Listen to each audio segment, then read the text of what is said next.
The official art of Zone of the Enders is known for its mecha designs of Yoji Shinkawa. He was actually so popular that the game director of the second installment suggested to his supervisor Kojima that Shinkawa should take the lead instead, just like Nomura did for Kingdom Hearts. Needless to say, this was respectfully declined.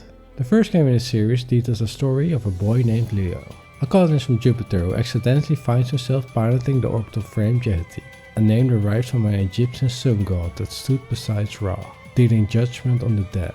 Furthermore, it contains an AI named Ada, who is referenced to be one of the first computer visionaries. In the second game, Leo pilots the Vic Viper, which is a direct nod to Konami's Gradius, suggested by Shinkawa himself. A cool note though is that Viola has quite an obsession to defeat Leo, comparable to the rivalry of Char vs Amuro, and guess which color her orbital frame is. 2 years after the events of the first game, Dingo finds Jehuty on the moon of Callisto. His mission is to prevent Colonel Aumaan to use the superweapon Aumaan. However, this also means he has to face Anubis, an Egyptian god of death that also stood beside Ra, and was in conflict with his nephew Jehuty. And one thing that took me by surprise is that Kenner appearance was inspired by Eddie from Xenogears. Even the gear has some similar design choices.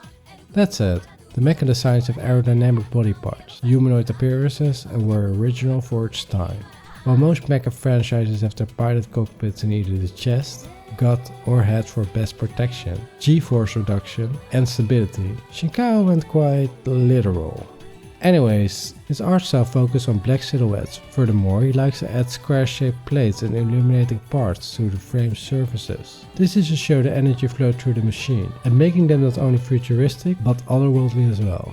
In addition, he deliberately uses a lot of sharp angles. Because nature tends to favor spheres, this combination keeps the best of both worlds. Moreover, if you like his art, you might have already noticed that he on purpose avoids symmetry in his artwork, through composition and ideally in his design. I think the character art is totally fine. It's typical manga that suits well for animation. This aside, they mainly wear spacesuits to stand a chance against the hazardous environment.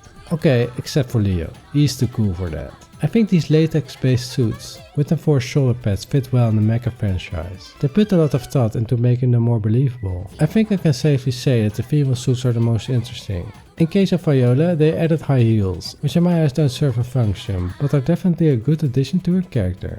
I fancy light novel author GP Fuchs, and I think a lot of Yoji Shinkawa's illustrations on Zone of the Enders are spot on, and shows his love for mecha designs. To rephrase this, he nailed the artificial deity personas of the orbital frames.